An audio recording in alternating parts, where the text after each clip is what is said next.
My dad came from Nigeria, 2001, looking for work. Okay. So obviously, as a Nigerian, finding work here, it's tough.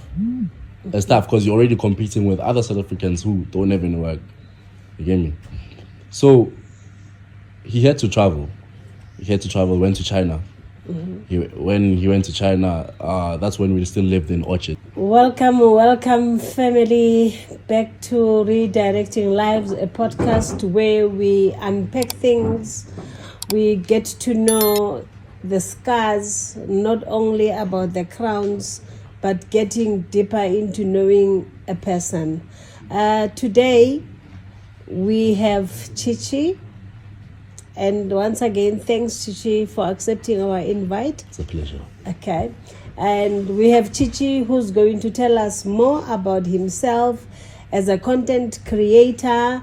And please, before I forget, please, for those of you who are watching our videos for the first time, please like our videos and subscribe and share. Please, it's a platform that is intending to discuss teen issues so that we can unpack things openly with parents and have a society or a community that is open.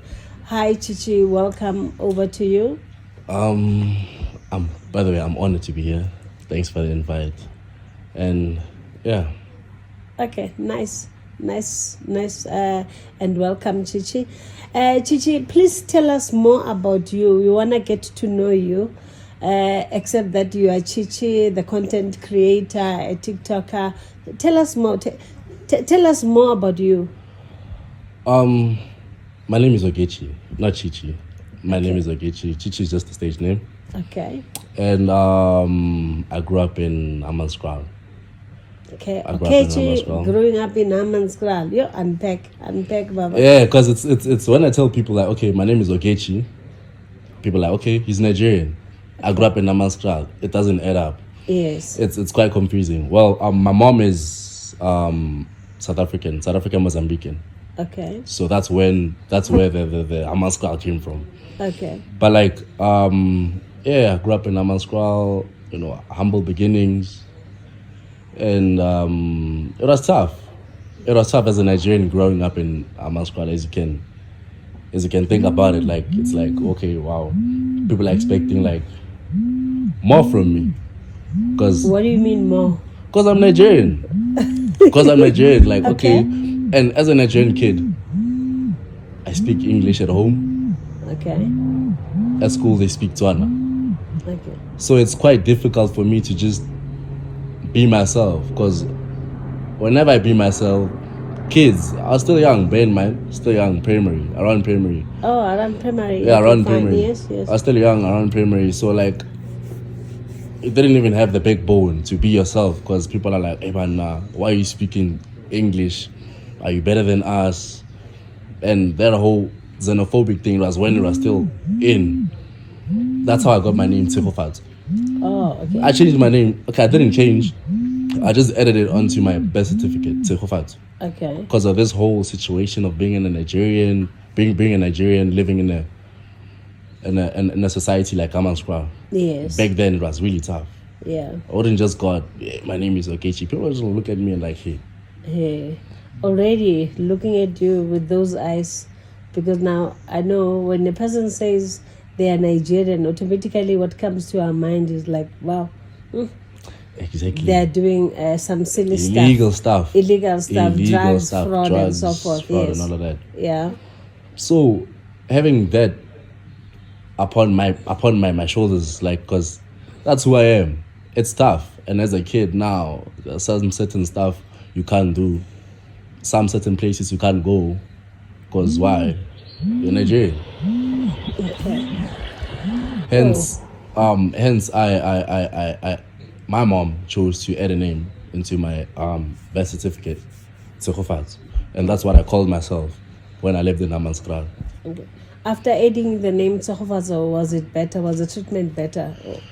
It was okay. It was like, okay, yes, he looks kind of different, but It was better. His name is Tsukufat, so even though the surname didn't correspond to Tsukufat, because you know us, Nigerian, Yeah. we have silly Yes. surnames. Yes. Even though it didn't correspond, but it was better. Okay. My name is All right. Sihu. Hi guys, my name is Sihu. Like, oh, wait, sure, Okay. sure, bro. All right. And yeah, So now having to climatize from Nigerian speaking English to Etswana school, how was it? it was tough. It was tough, cause even the way I did stuff, I had to limit myself. I was very like vibrant, like always Okay. speaking. I was the type of learner who would like wanna be heard in the class, but that whole transition of me changing just made me more, more down, and just had to speak when I'm spoken to. So it actually dented on your self-esteem. Yeah, self-esteem Kind of, was- yes, because now all you had this thing, the dent on you, Yeah. that cloud that was hanging to say, I'm Nigerian, I cannot express myself Self- openly. yes, Okay, yes, wow. yes. Yeah, that is bad. I can It imagine. is. So now then tell us more what happened then. And And why did you, okay, you came to South Africa and then you guys straight went to Hammanskraal. No, Or I was- what happened? no, I was born in Namaskral. Oh, okay. I was born in Oh, you're Hammanskraal. born in South Africa. Yes, I was Okay, born in all Namaskral. right. Then I moved to Orchards. Okay. Then things happen, Okay. with parents' downfall, our downfall as a home. It's Okay. normal, it happens. Yes. Then we had to move back to my mom's place in Namaskral. Okay. Then that's the whole transition of me moving. You're talking about the downfall. Parents, it is important that we unpack this. Sometimes when we go through challenges, we tend to literally not understand the stress that we put our kids. Yes. Just unpack that part, just for us to understand what you went through as a child, having to witness the downfall. The downfall there. To be honest, the downfall was not anything bad, because as a Nigerian, again, when I'm like the downfall of my parents, people are already thinking, probably his dad ran away or something. Okay. No, that's not what happened. My dad came from Nigeria, 2001, looking for work. Okay. So obviously, as a Nigerian, finding work here, it's tough. It's tough because you're already competing with other South Africans who don't have any work. You get me? So he had to travel. Went to China. When he went to China, that's when we still lived in Orchards. Things were not proper. Things were not going okay, Okay. And as my mom was a hairdresser. Okay. Just not a certified hairdresser, just a hairdresser. Went to town, no certificate, nothing. Yeah. So, a house, a 2-room house, 3 kids. How you gonna maintain that as a hairdresser? Yeah. You can't. It's difficult. It's really difficult. So we had to move to my grandparents' place in Hammanskraal. Yes. It was tough. Because I lived in Orchards. It's a nice neighborhood. Yes. Nice neighborhood, nice English school. Everything was fine. But now the whole process of us leaving, it just did something to me. Not just to me, my little sister too, siblings. By the way, I'm the only boy. I have an older sister and a younger sister. Okay, great. Yeah, Okay. 3 of us. All right. The whole process of just him leaving, it was not just him leaving just in jail. It's a sacrifice. I believe when you want something, you have to sacrifice for it. Yeah. And he sacrificed him being with us, us living in a suitable home for more greater stuff. Yeah. That's why he moved to China. He moved to China. Moved to Okay. China. Okay. So that he can actually support you guys. Exactly that. Okay. yeah. Now, you're saying it was difficult. I'm trying to understand the difficult part. I can just imagine that you're saying it's difficult, but then having to acclimatize, from living in a nice neighborhood like Pretoria North Orchards and going to your Hammanskraal right in the rurals, the reception there and the acclimatization, how was it for everybody? My older sister, as a girl, she was like vibrant, she always spoke. Then as soon as we left, everyone was just down. No one could speak. Can I have... Yes, okay. Go ahead.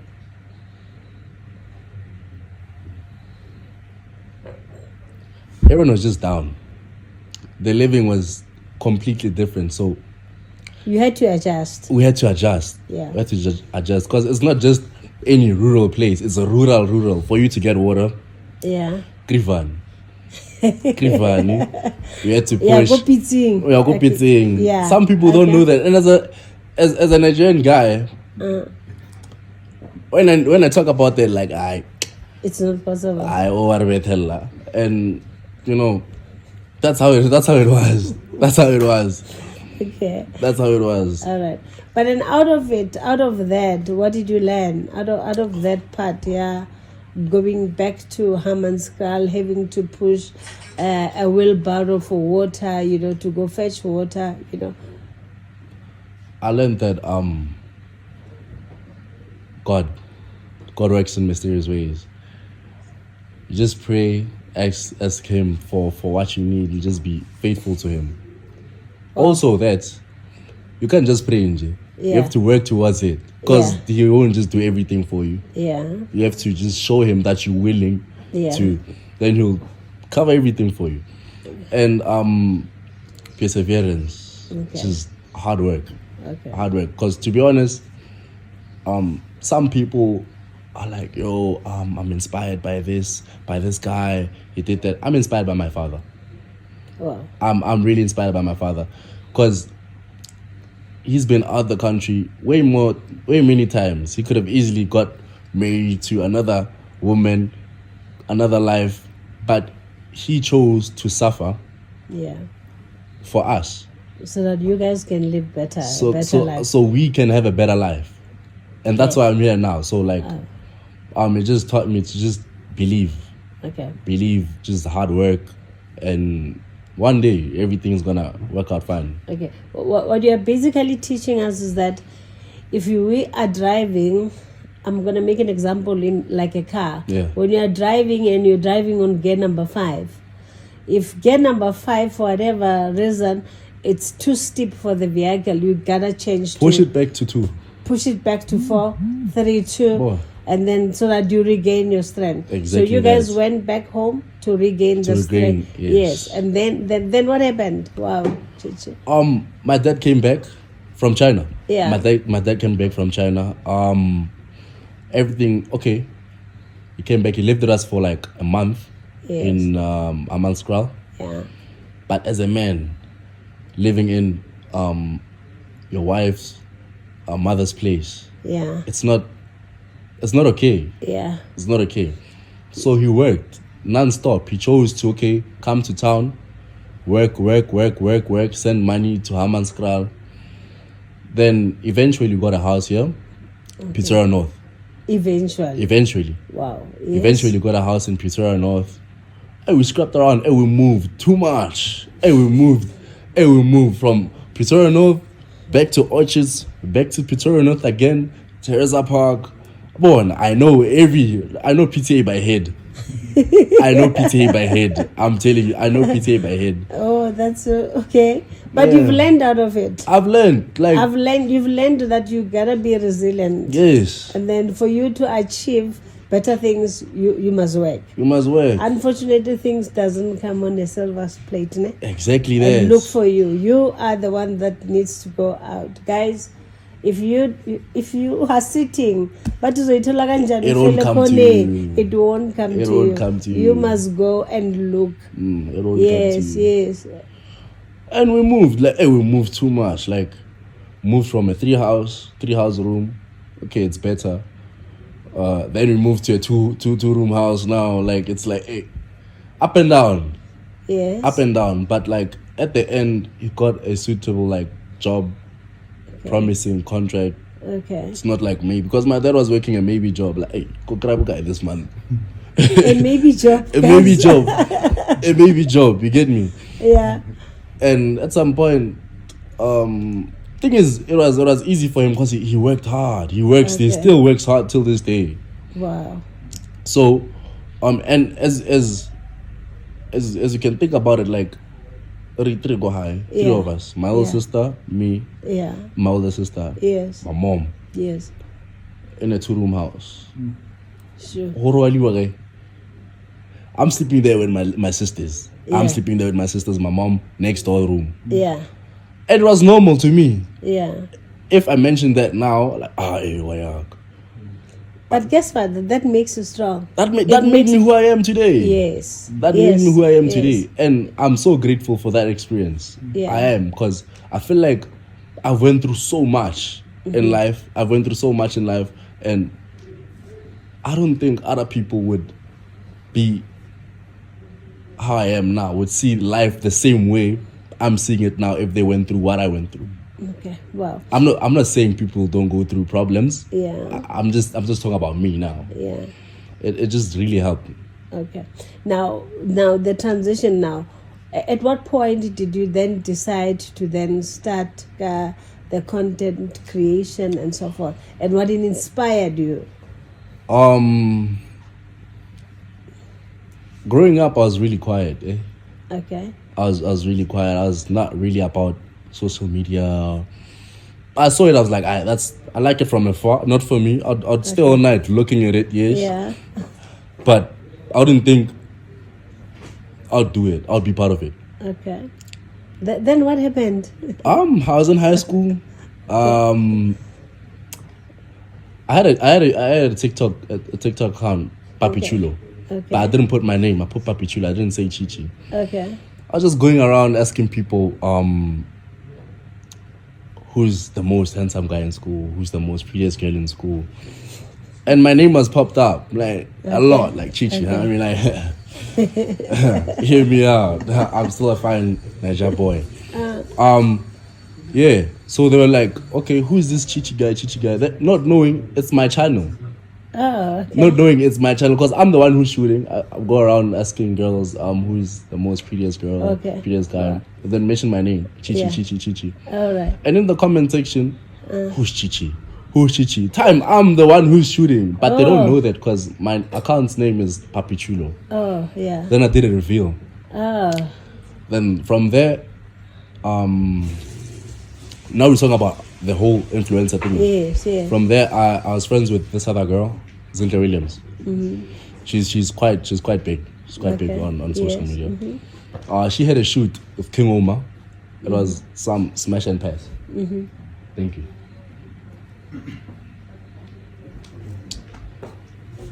Yes. She had a shoot, a smash and pass, and she was like, "Yo, can you please escort me?" Yeah. With King Oma, a King Oma shoot, smash and pass. Can you please escort me?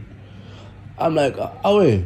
I didn't want to shoot that day. Bear in mind, I didn't want to shoot. I was completely out of it. Escorting Zin. Yeah. Okay. I get there, I meet King Oma. I'm like, oh shit, sorry. Okay. I'm like, oh, I'm around King Oma. Yeah. Because King Oma is a big man. Yeah. Throughout this whole social media thingies, King Oma goes to be, shout out to them. I'm like, I'm really around this nigga. Then he comes to me, he's like, yo, don't you wanna? I'm like, nah, I'm shy. It's like, nah, don't worry, this, that. They're gonna be okay. Don't gotta just be you. I'm gonna be asking questions. Girls are gonna be coming. You don't have to do anything. I get there, and people like me. Wow. People like me, and it was just how people like me. Yes, people might like you, but what do you do about that? Yes. Because to be honest, a lot of people get to smash and passes and videos, like multiple videos. Yeah. Yes, you might be the fame, the camera might be on you. Yeah. But like, what do you do after that? What do you do after that? Are you gonna just end up in that video? Because to be honest, in South Africa, if you're not fast, you'll be out the way now. 2 minutes. You be out the way because there are a lot of content Are you creators. saying only in South Africa or everywhere? I don't know about everywhere. I'll tell you what. I know business loves speed. Business loves speed. Business loves speed. Because the moment you're thinking of an idea, I know. don't think you're the only one that's Thinking thinking about that idea. Somebody else somewhere is thinking about the same thing. So it's a question of who's going to do that first. I hope you guys are hearing me at home that you have to have speed. If you're thinking of something, do your business idea valuation and everything and move forward with speed. So yeah, so you grabbed that, and then after grabbing that, then what happened? After the shoots, Zile Wizzy, shout out to him too. He came to me. He's like, he saw one video. Yeah. Like, I recognize you. That video is clean because I didn't have anything. Like, I was just video using my phone, mic, going to at school. Yes. Wearing uniform. Man, he told me I won't forget. He's like, keep pushing. The content is good. Keep pushing. Yeah. Then I was like, you know what? I'm gonna do this. He knows me. I'm like, he knows me. So it means I'm already in it. So now I just have to just take it away. Push. Yeah. And from then on, started going to more shoots. It was easier for me because I was there and King Omar took my numbers. Yeah. He started calling me on a regular because I was consistent. Okay. Because he might call you one time, and if you're not keeping up with what you did, Yeah. a lot of people who wanna be in the videos Yeah. is shoots. A lot of people were there, a lot, Sure. and only 10 people are gonna shoot, but you could be like 30 people. Wow. 30 people who want to be in the video. Wow. But if you don't meet the standards, Yeah. Then you're out. then you're out. You might be in the video now. Next time, minus. That's how it is. Okay. So that's how I just kept on being Pushing. constant and just about the whole content creating thing. Okay. Until to where you are today. Yes. Now your focus is more into what?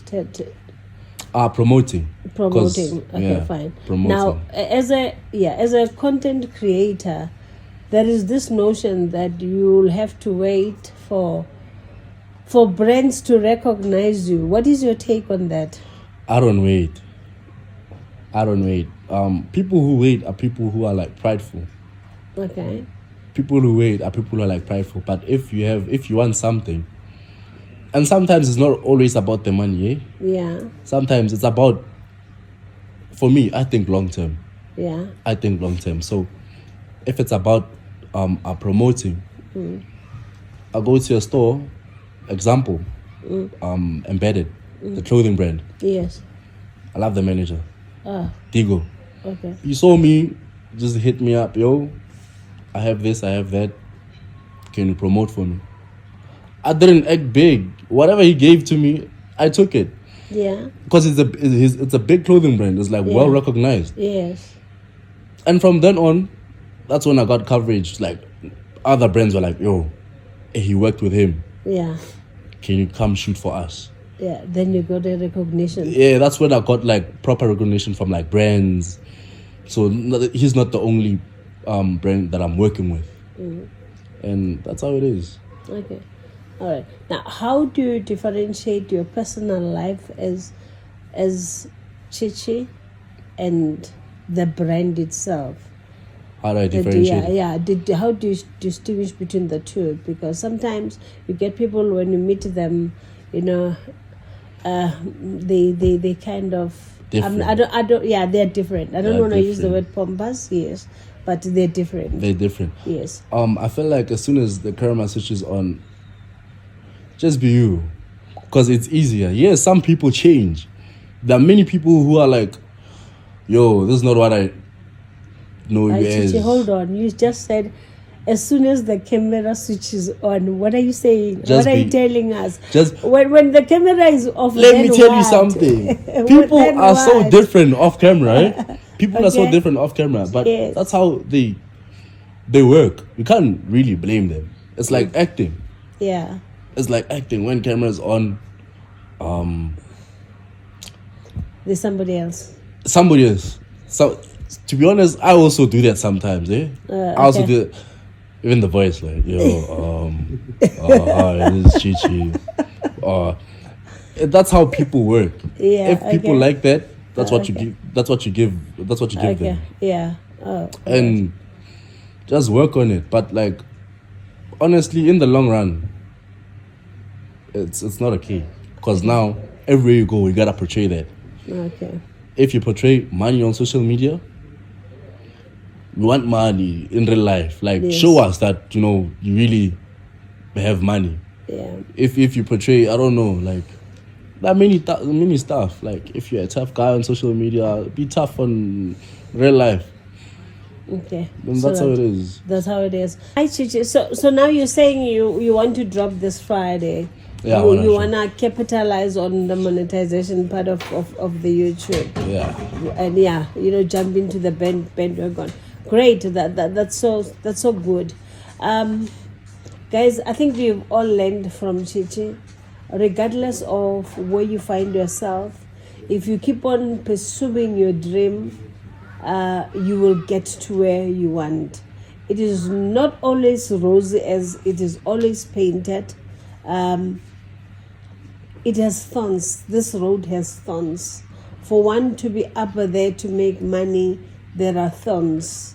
But the nice part is, once you jump those challenges, then you are great. Yeah, You're okay. on. You're on. On. The sky is the limit. Honestly Now, speaking. what advice would you give to your upcoming content creators out there? One thing people always forget when they start this whole content creating thing: originality. It doesn't mean you need a perfect camera, need a mic. Just be you. Give people yourself. Like, just be original. I'ma mention a few people. The boys. The boys started as a vlogging friend group. No perfect quality camera, no nothing. Just a phone and another phone for a mic. And that's how they blew up. And people forget that. And consistency. Obvious. Everyone knows this. Consistency. Just give people something that they haven't seen. Yes. Because everybody now wants to, smash and pass. The usual stuff. Yeah. The usual stuff. And it's not always about that. There are a lot of stuff you can post on the internet. Yeah. There are a lot. So consistency, originality. And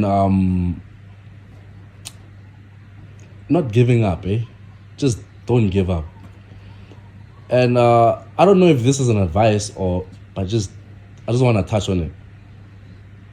As black people, as black African people, Yeah.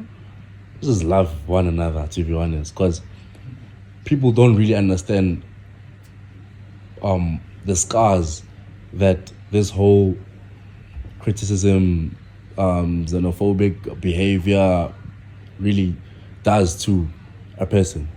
Wow. It builds a lot of anger. It builds a lot of anger. Yeah. You might not portray it as fighting, as shouting, but just in here, like, why am I not like this? Why did my dad have to be dad or mom have to be a foreigner? Yeah. So as African people, African black people, let's just love one another. Wow, that's so powerful. As African people, we need to love one another and stop calling each other names. Yeah. Wow. Calling names is like us being called kefir. We take strain. We don't want to accept that. But I also understand where you're coming from to say, as we are being called the name Kwara Kwara, and what it did, that's very derogative. Can I stop you right there? Yes. I'm sorry. Because people don't understand how these names, Kwere Kwere, there are many names. Some I can't even think of them now, but like Kwere Kwere is like one of them. Yeah. it's just like calling a black South African kafir. You think about everything now. Like, you know what? One royalty man. It hurts. Yeah. It hurts. So just put yourself in our shoes. Because that's how we feel when you call us names like Lokwera Gwera and all of that. Okay. All right. Wow, that's so nice, Chichi, hearing from you, and it's I'm actually grateful for you that regardless of where you found yourself, name calling, especially the derogative one, the anger that was built in you, you managed to control your emotions to be where you are today and still share the gospel of loving one another. It's so profound. Guys, I hope you have learned so much and hope to see you soon. Please don't forget, Chichi's dropping on Friday. Come on. His big boy channel, things, yeah? please Big boy things, yeah? go on and switch on. Yeah. Bye. Like, subscribe. See you next time. Bye.